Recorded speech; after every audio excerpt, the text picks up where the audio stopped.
अस्सलाम वालेकुम जी। मैं डॉक्टर नसीम राई फराम छतरपुर। अच्छा दोस्तों, नकाहत नकाहत ਹੁੰਦੀ ਕੀ ਆ, ਜਿਹਨੂੰ ਅਸੀਂ ਕਮਜ਼ੋਰੀ ਕਹਿੰਦੇ ਆ, ਵੀਕਨੈਸ। ਜਦੋਂ ਅਸੀਂ ਕਿਸੇ ਮਰੀਜ਼ ਦਾ ਚਿਹਰਾ ਦੇਖਦੇ ਆ ਕਿ ਚਿਹਰਾ ਫਿੱਕਾ ਪੈ ਗਿਆ ਹੈ, ਬੇਰੌਣਕ ਹੋ ਗਿਆ ਹੈ, ਚਿਹਰਾ ਜ਼ਰਦ ਹੋਇਆ ਹੈ ਜਾਂ ਚਿਹਰਾ ਬਿਲਕੁਲ ਸਫੈਦ ਹੋਇਆ ਹੈ, ਬੰਦਾ ਮਰੀਅਲ ਜਿਹਾ ਹੋ ਗਿਆ, ਚੱਲਣ ਤੋਂ ਵੀ ਤੰਗ ਆ, ਲੜਖੜਾਉਂਦਾ ਚੱਲਦਾ ਆ ਤੇ ਜਲਦੀ ਥੱਕ ਜਾਂਦਾ ਵਾ, ਕਮਜ਼ੋਰ ਆ, ਤੇ ਅਸੀਂ ਕੀ ਕਹਿੰਦੇ ਆ ਜੀ, ਇਹਨੂੰ ਨਕਾਹਤ ਹੋ ਗਈ ਆ, ਯਾਨੀ ਕਮਜ਼ੋਰੀ ਹੋ ਗਈ ਆ। ਤੇ ਦੋਸਤੋ, ਕਮਜ਼ੋਰੀ ਦੀ ਕਈ ਵਜੂਹਾਤ ਹੋ ਸਕਦੀ ਆ। ਕੋਈ ਲੰਬਾ ਅਰਸਾ ਬਿਮਾਰੀ ਆਉਣ ਤੋਂ ਬਾਅਦ ਬੰਦੇ ਨੂੰ ਕਮਜ਼ੋਰੀ ਹੋ ਜਾਣਾ, ਕੋਈ ਜਿਗਰ ਦੇ ਮਸਲੇ ਤੋਂ ਕਮਜ਼ੋਰੀ ਹੋ ਜਾਣਾ, ਖੂਨ ਦੀ ਜ਼ਿਆਦਾ ਨਿਕਲ ਜਾਣਾ, ਕੋਈ ਐਕਸੀਡੈਂਟ ਹੋ ਗਿਆ, ਖੂਨ ਨਿਕਲ ਗਿਆ, ਜਾਂ ਕੋਈ ਇਸ ਤਰ੍ਹਾਂ ਦਾ ਹੋਰ ਕੋਈ ਮਸਲਾ ਬਣਿਆ ਜਿਹਦੀ ਵਜ੍ਹਾ ਨਾਲ ਖੂਨ ਜ਼ਾਇਆ ਹੋ ਗਿਆ, ਕੋਈ ਕੱਟ ਛੱਟ ਲੱਗ ਗਿਆ, ਤੇ ਬੰਦੇ ਨੂੰ ਕਮਜ਼ੋਰੀ ਹੋ ਜਾਂਦੀ ਆ। ਬੰਦੇ ਨੂੰ ਜਰਕਾਨ ਹੋ ਗਿਆ, ਪੀਲਾ ਚਿਹਰਾ ਹੋ ਗਿਆ, ਕਮਜ਼ੋਰੀ ਹੋ ਗਈ। ਬੰਦੇ ਨੂੰ ਟਾਈਫਾਇਡ ਹੋ ਗਿਆ, ਕਈ ਦਿਨ ਬਿਮਾਰ ਰਿਹਾ, ਕਮਜ਼ੋਰੀ ਹੋ ਗਈ। ਭੁੱਖ ਲੱਗਣੋਂ ਹਟ ਗਈ, ਮਿਹਦਾ ਜਵਾਬ ਦੇ ਗਿਆ। ਮਿਹਦੇ ਦੇ ਵਿੱਚ ਜਿਹੜੀ ਗਜ਼ਾ ਜਾਂਦੀ ਹਜ਼ਮ ਨਹੀਂ ਹੁੰਦੀ, ਗਜ਼ਾ ਜਜ਼ਵੇ ਬਦਨ ਨਹੀਂ ਬਣਦੀ।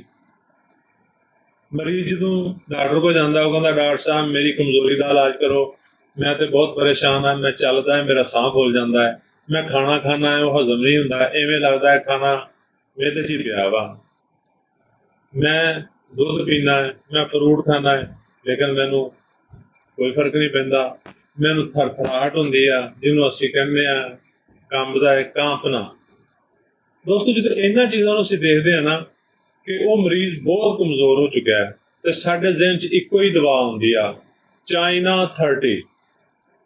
ਕਿਉਂਕਿ ਚਾਈਨਾ 30 ਦੀਆਂ ਜਿੰਨੀਆਂ ਵੀ ਅਲਾਮਤ ਆ ਉਹ ਇਸ ਮਰੀਜ਼ ਨਾਲ ਮਿਲਦੀਆਂ ਨੇ ਕਿ ਮਰੀਜ਼ ਦੇ ਚਿਹਰੇ ਦੀ ਰੰਗਤ ਪੀਲੀ ਹੋ ਗਈ, ਮਰੀਜ਼ ਨੂੰ ਖੂਨ ਦੀ ਕਮੀ ਹੋ ਗਈ, ਕੋਈ ਐਕਸੀਡੈਂਟ ਤੋਂ ਬਾਅਦ ਹੋ ਗਈ, ਜਾਂ ਕਿਸੇ ਵੀ ਵਜ੍ਹਾ ਤੋਂ ਕਿਸੇ ਲੰਮੀ ਬਿਮਾਰੀ ਤੋਂ ਹੋ ਗਈ। ਹਾਮਲਾ ਔਰਤਾਂ ਜਿਹੜੀਆਂ ਦੁੱਧ ਪਿਲਾਉਂਦੀਆਂ ਨੇ ਉਹਨਾਂ ਨੂੰ ਖੂਨ ਦੀ ਕਮੀ ਹੋ ਗਈ, ਜਾਂ ਉਹ ਹਾਮਲਾ ਔਰਤਾਂ ਜਿਹੜੀਆਂ ਬੱਚਾ ਜਨਮ ਦੀ ਹਾਲੇ ਉਹਨਾਂ ਨੂੰ ਟਾਈਮ ਹੁੰਦਾ ਹੈ, ਉਹਨਾਂ ਨੂੰ ਹੋ ਜੇ, ਯਾਨੀ ਉਹ ਵਾਲਦਾ ਜਿਹੜੀ ਬੱਚੇ ਨੂੰ ਦੁੱਧ ਪਿਲਾ ਰਹੀ ਆ, ਜਾਂ ਉਹ ਵਾਲਦਾ ਜਿਹਦੇ ਪੇਟ 'ਚ ਬੱਚਾ ਹੈ, ਦੋਵਾਂ ਨੂੰ ਅਗਰ ਕਮਜ਼ੋਰੀ ਹੋ ਜਾਂਦੀ ਆ ਤੇ ਉਹਦੇ ਵਾਸਤੇ ਵੀ ਚਾਈਨਾ ਬੜੀ ਪਰਫੈਕਟ ਦਵਾਈ ਆ। ਇਹ ਜਿੰਨੀਆਂ ਵੀ ਅਲਾਮਤ ਨੇ ਇਹ ਚਾਈਨਾ ਦੀ ਨਿਸ਼ਾਨਦੇਹੀ ਕਰਦੀਆਂ ਨੇ। ਅਕਸਰ ਹਾਮਲਾ ਔਰਤ ਜਿਹਨੂੰ ਬੱਚਾ ਹੁੰਦਾ ਪੇਟ 'ਚੋਂ ਕਹਿੰਦੇ ਮੈਨੂੰ ਤੇ ਭੁੱਖ ਹੀ ਨਹੀਂ ਲੱਗਦੀ, ਚਾਈਨਾ ਦੋ ਤੇ ਉਹਨੂੰ ਭੁੱਖ ਲੱਗਣ ਲੱਗ ਪਊਗੀ। ਜਿਹੜੀ ਵਾਲਦਾ ਬੱਚੇ ਨੂੰ ਦੁੱਧ ਪਿਆਉਂਦੀ ਆ ਉਹ ਕਹਿੰਦੀ ਆ ਮੈਂ ਤੇ ਅੱਛੀ ਗਜ਼ਾ ਖਾਣ ਤੋਂ ਬਾਵਜੂਦ ਵੀ ਕਮਜ਼ੋਰ ਹੁੰਦੀ ਜਾ ਰਹੀ ਆ, ਉਹਨੂੰ ਚਾਈਨਾ ਦਿਓ, ਉਹਦੀ ਕਮਜ਼ੋਰੀ ਖਤਮ ਹੋ ਜਾਏਗੀ। ਅਗਰ ਜਿਸਮ ਥਰਥਰਾਹਟ ਪੈਦਾ ਹੁੰਦੀ ਆ ਤੇ ਚਾਈਨਾ ਨਾਲ ਠੀਕ ਹੋ ਜਾਏਗੀ। ਇਸਾ ਮੁਫਸਰ ਇਹ ਜਿੰਨੀਆਂ ਵੀ ਤੁਹਾਨੂੰ ਅਲਾਮਤ ਦੱਸੀਆਂ ਨੇ ਇਹ ਚਾਈਨਾ ਦੀਆਂ ਇੰਤਹਾਈ ਖਾਸ ਅਲਾਮਤ ਨੇ। ਅਗਰ ਇਹਨਾਂ ਅਲਾਮਤ 'ਚੋਂ ਕੋਈ ਵੀ ਅਲਾਮਤ ਕਿਸੇ ਬੰਦੇ ਨੂੰ ਹੋਵੇ, ਉਹ ਮਰਦ ਹੋਵੇ ਔਰਤ ਹੋਵੇ, ਚਾਈਨਾ 30 ਦੇ ਵਿੱਚ ਲੈਣੀ ਆ। 5 ਕਤਰੇ ਸੁਬਾਹ ਤੇ 5 ਸ਼ਾਮ 2 ਘੁੱਟ ਪਾਣੀ 'ਚ ਮਿਲਾ ਕੇ ਪੀਣੇ ਆ। ਐਵੇਂ 10 ਤੋਂ 15 ਦਿਨ ਬਾਅਦ ਚਿਹਰੇ ਦੀ ਰੌਣਕ ਬਹਾਲ ਹੋ ਜਾਏਗੀ, ਖੂਨ ਦੀ ਕਮੀ ਜਿਹੜਾ ਖੂਨ ਜ਼ਾਇਆ ਹੋ ਗਿਆ ਉਹ ਵੀ ਠੀਕ ਹੋ ਜਾਏਗੀ, ਜਾਂ ਜਿਸ ਤਰ੍ਹਾਂ ਦੀ ਵੀ ਕਮਜ਼ੋਰੀ ਆ, ਜਿਸ ਵੀ ਕਾਜ਼ ਦੀ ਵਜ੍ਹਾ ਤੋਂ, ਜਿਸ ਵੀ ਵਜ੍ਹਾ ਤੋਂ ਹੋਈ ਆ, ਉਹ ਠੀਕ ਹੋ ਜਾਏਗੀ ਔਰ ਮਰੀਜ਼ ਹਸ਼ਾਸ਼ ਬਸ਼ਾਸ਼ ਹੋ ਜਾਏਗਾ।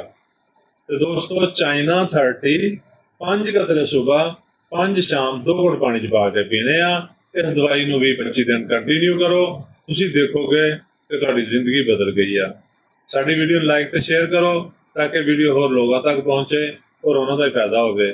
ਦੋਸਤੋ, ਆਪਣੇ ਕਰੀਬ ਤਰੀਨ ਕਿਸੇ ਹੋਮਪੈਥੀ ਡਾਕਟਰ ਨਾਲ ਮਸ਼ਵਰਾ ਕਰ ਲਿਆ ਕਰੋ। ਬਾਰ-ਬਾਰ ਕਾਲ ਤੇ ਮੈਸੇਜ ਨਾ ਕਰਿਆ ਕਰੋ, ਕਿਉਂਕਿ ਹਰ ਬੰਦੇ ਨੂੰ ਫਰਦਨ ਜਵਾਬ ਦੇਣਾ ਮੁਸ਼ਕਿਲ ਹੁੰਦਾ ਹੈ।